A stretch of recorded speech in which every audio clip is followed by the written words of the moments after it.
On this week's episode of Demo Day, we have our first ever episode with two guests from SoftBank Group, the biggest venture capital fund in the entire world. We'll be interviewing Dami Osunsanya, the head of value creation at the SoftBank Opportunity Fund, and Gosha Karas, the investment director at SoftBank. The SoftBank Opportunity Fund is a $100 million venture fund dedicated to supporting and building a community of outstanding Black, Latinx, and Native American founders.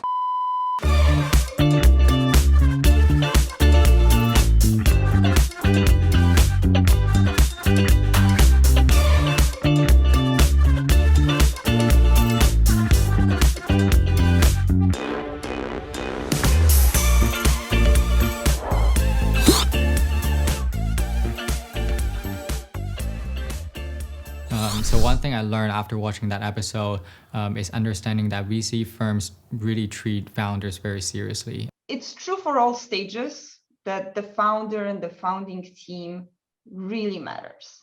In the past, I was more thinking like the company has a bright future. It's more because of the company's concept or business concept in general. After watching that episode, I do agree that the founders are actually very important because they are the ones leading or guiding the company. As someone who work in creative field and clearly not knowing much about investment and funding, this episode definitely an eyes opening for my ears. I learned that there's so many new, creative, awesome, fantastic startups and companies are growing in America right now. You know, we're 50 companies plus, and they're doing exceptionally well. They're growing 30, 40% month over month. So what we're learning and what we're finding is that by changing the narrative to investing in exceptional founders who happen to be diverse, we're getting the best deal flow and we're able to support them in really meaningful ways to help their companies grow.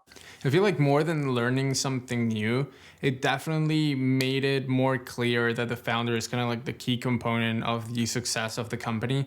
Like there will be a lot of good ideas out there, but having a good founder and a good person who has like the vision that's going to push everything forward, that's kind of like the main thing. It's visible in the passion that a person has for solving the problem that they are tackling. It's visible in their intelligence. It's visible in their obsession, really, about solving what they chose as their life path, because they only have this one company that they are running. So obviously, there can't be anyone else in the world that's as passionate about this as that individual or that team is. Also, if you're in a position of power where you can help with diversity and inclusion, then you should definitely go for it. And that's kind of like one of the main things that I really valued from the conversation that we had with Demi and Gosha. One thing that resonated with me after watching the episode was companies are not just making money. They need to be constantly thinking about ways to make the world even better. We think that if we were to do this in any other way, we would be just doing a disservice to the people that we want to support. So you need to be working with great people and try to influence the world by whatever business concept you have.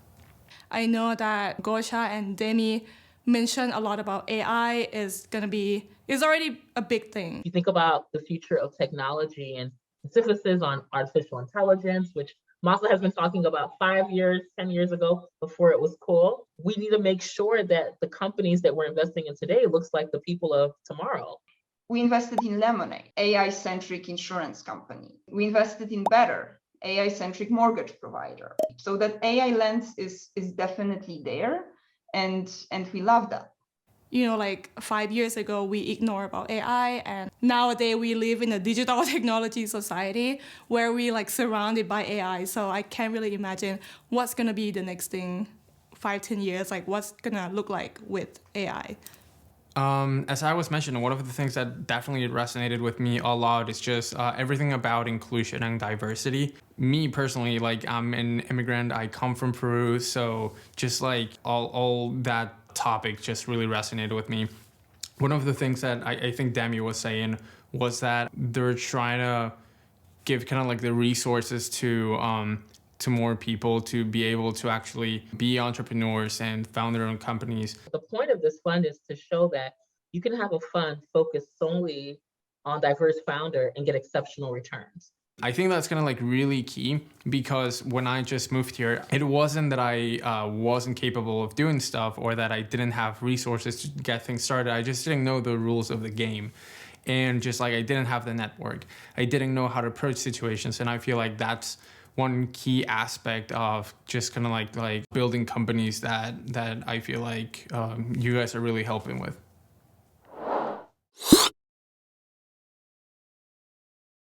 One of the questions or things I wanted to learn more from listening to that episode is basically when Dami was mentioning one of the companies, Praxis Lab, I really want to learn more about that company. So I'm really curious to learn more about how VR technology can be applied into the workspace training, and also to what extent can VR technology help employees understand the frustrations coming from different ethnic groups.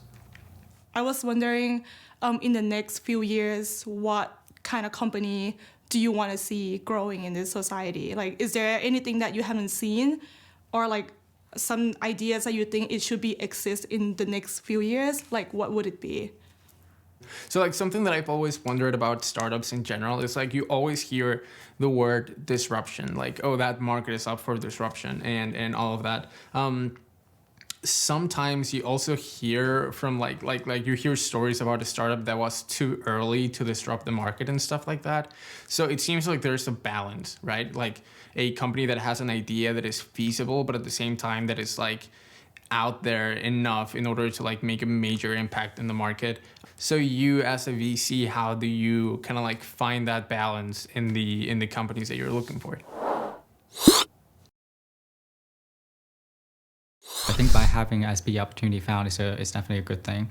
But before we start talking about SB Found, I mean, personally speaking, I feel that if we're really thinking about treating entrepreneurs, CEOs, CXOs equally, I believe they should be receiving the same resources. But considering the current situation, I don't think that is happening in the real world. Different entrepreneurs, based on their network opportunities, they might have different resources. So right now, having that found in place is really putting more spotlight on the business concept that different ethnic minority groups have, so that they can receive more attention and also get more financial backup.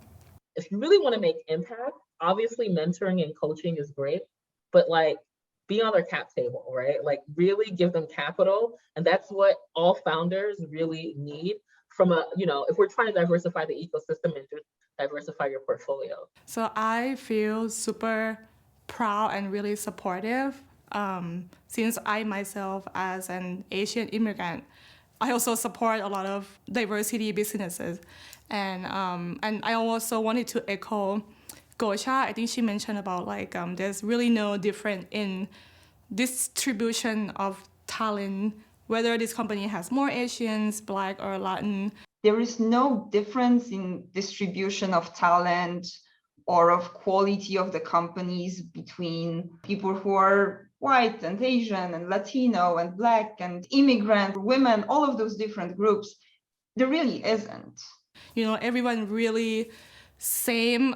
They're all equal. We are all equal, and each of us have different creative, unique ideas. I think it's a great thing. I mean, you get the chance to actually give more power to the people that don't normally have the power to create their own startups.